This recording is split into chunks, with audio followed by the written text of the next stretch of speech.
O assunto de hoje é renovação espiritual, o Consolador. Esse assunto está no Evangelho segundo o Espiritismo, faz parte do capítulo 6. Vai do item 1 ao 8º, praticamente todo o capítulo 6. E também no Livro dos Espíritos, bem no iniciozinho, tem algumas explicações, que ele chama de prolegômeros, né? Mas isso daqui a pouco eu venho tocar novamente nesse assunto. A renovação espiritual, quando ela começa, o que seria uma renovação espiritual para nós? Jesus, quando aqui esteve, disse que nos traria um jugo, né, um trabalho mais leve. E de que forma nós estamos tendo essa atitude? Como eu poderia me aproximar desse trabalho, dessas palavras que Jesus nos trouxe? O jugo que Jesus nos propõe é muito simples. Muitos de nós já praticamos no nosso dia a dia. O jugo de Jesus nada mais é do que observação da lei de Deus, dos que nos foi trazido. Nada mais é que o nosso dever para com o amor e a caridade. O nosso dever para conosco e para com o próximo. Isso parece uma coisa fácil, né? Um jugo bem tranquilo, uma tarefa que Ele nos deu para que possamos evoluir nesse nosso momento aqui encarnado, nesse nosso momento aqui terreno. E ele menciona uma renovação espiritual. Tivemos grandes passagens no mundo espiritual, no nosso mundo como conhecemos, principalmente 2000 anos antes de Jesus, o período de Jesus e o nosso período 2000 anos após Jesus. Foram grandes transformações. Mas na época de Jesus, ele mesmo nos disse: vocês não estão preparados para a minha vinda. Por isso que Jesus começava a falar por parábolas. Porque aqueles que estivessem prontos para ouvi-lo, conseguiriam entender as suas palavras. E aproximadamente 2000 anos depois, será que já estamos preparados para entender tudo que Jesus nos deixou de informação? Você perceberá que Jesus disse que virá um outro. Mas o outro ser ou uma outra boa nova? Um outro consolador. Mas consolador de que forma? Jesus prometeu esse consolador no momento em que nós estivéssemos suficientemente prontos para recebê-lo. O Espiritismo, então, vem se demonstrado como sendo um desses consoladores. Não é uma pessoa, é uma doutrina, é uma forma de viver, é uma forma de vivenciar o que Deus nos pede, o que Jesus nos mostrou com amor. Por que digamos que isso seria um consolador? Porque ele nos faz ter paz no coração. A doutrina espírita nos faz conhecer a nossa existência.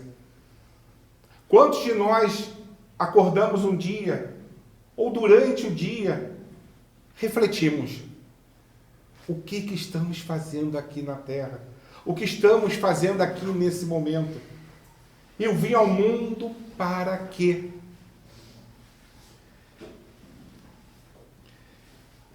E nesse momento, através da doutrina, nós vamos passar a entender as vidas que nós tivemos no passado. E delas, o que trazemos para essa vida atual.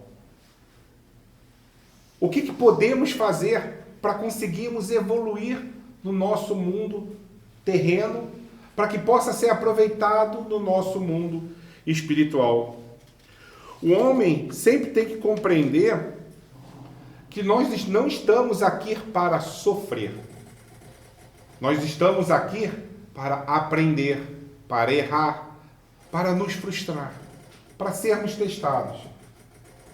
E o mais importante, como nos daremos com essas provas, com esses desafios. Ver a importância do nosso desejo terreno diminuir e o nosso desejo por evolução espiritual crescer. É nisso que consiste a nossa evolução. E o verdadeiro princípio da lei de Deus é a nossa fé e a nossa esperança. Se perdermos esses dois princípios, qual é a minha expectativa para o futuro? Lembramos que temos algumas doutrinas e religiões que elas cessam nossa fé, nosso futuro, no nosso desencarne, no nosso falecimento corpóreo. Quando, na verdade, a doutrina espírita nos mostra que nós conseguimos alcançar mais um objetivo, nos dando a oportunidade de levar ensinamentos desta vida para outra. Que coisa maravilhosa nos é possibilitado. Não devemos nunca nos afastar do que é pregado por Jesus, que também é redemonstrado, lembrado, florescido dentro de nós através da doutrina espírita. Não devemos nunca sair dessa chama, desse foco, dessa luzinha no fim do túnel, como às vezes a gente chama, que é a nossa evolução espiritual. Um dos primeiros ensinamentos que nós temos dentro da doutrina é amai-vos. Nós temos que amar a nós mesmos e ao próximo. E depois, para não termos tropeço nessa nossa caminhada, nós devemos nos instruir, para que não tenhamos nenhum susto, para que possamos entender o que está acontecendo com nós.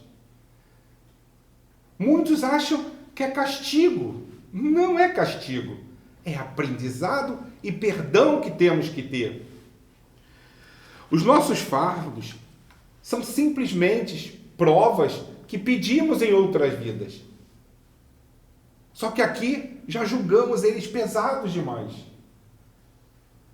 Mas a partir do momento que entendemos o que aconteceu conosco no passado e como queremos chegar no futuro, isso fica mais leve, fica mais tranquilo, de forma de que nos consola, que teremos uma vida melhor, de que tudo nos é dado para que possamos aprender, para que possamos evoluir. Deus sempre nos prega para que devemos ter piedade aos nossos irmãos, porque eles nos representam. Ele representa o amor maior. Ele representa a nossa humildade, o nosso sentimento. E o nosso sentimento de dever cumprido, de estar no caminho certo, nos traz tranquilidade.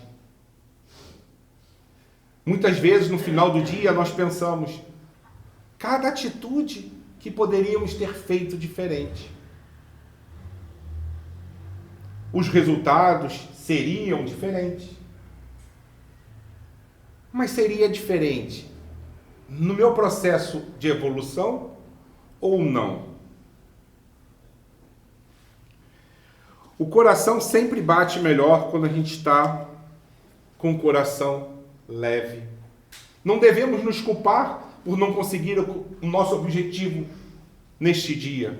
Devemos sim refletir por eles e nos fortalecer para o dia seguinte, aonde com certeza tentaremos ser melhor. Afinal, essa é a regra. É o único julgo que nos pedem. Termos amor a nós e ao próximo. Então, no Livro dos Espíritos, bem no item inicial deles, ou no Prolegômeros, nomezinho, podia ser logo o início, uma palavra simples. Ele menciona quais foram os conceitos que em 1700 eles adotaram para entender o Espiritismo. Entre eles, essa palavra significa o que a gente considera antes, tá? Eu fui procurar no grego, que até pouco tempo eu também não sabia o significado dessa palavra, só o que ela representava. Eu vou passar um simples resumo das considerações que Kardec teve ao fazer o Livro dos Espíritos. A comunicação que existia em diversas partes do globo naquela época, não é como hoje em dia, né, que nós temos a internet, a resposta chega rápida, lá demorava um pouquinho, era por carta. Elas foram distribuídas, foram vindas e eram questionáveis. Essa foi uma consideração que Kardec teve. Verificar se era realmente uma informação vinda da espiritualidade superior. A doutrina espírita já havia sido anunciada em outras épocas. Saberíamos, isso eu falei em 1700, Jesus já tinha dito que iria vir um novo Consolador. Todas as respostas contidas no Livro dos Espíritos, elas realmente passaram pelo crivo da razão. E isso nós temos que fazer em todos os nossos dias. Quando nós vamos tomar uma decisão, se isso realmente agrada a mim, agrada ao meu irmão, ao próximo, e o que isso acarretará para o meu futuro. Simples. Devemos nunca desanimar, nem criticar o nosso dia a dia, como há pouco falei. Nossos irmãos sempre estão ali próximo de nós. Nosso Pai maior está próximo de nós, sempre pronto para nos acolher. Nossos irmãos espirituais mais evoluídos, nossos familiares que desencarnaram, também estão muito próximos de nós, para nos auxiliar, que a felicidade de todos é a evolução. E através de que forma nós conseguimos essa evolução? Aprendendo. Aprendemos a andar caindo. Então temos que aprender.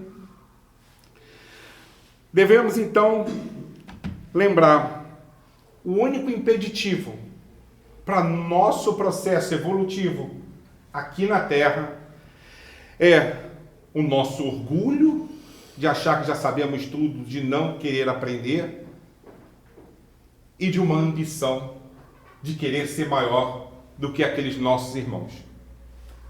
Assim seja.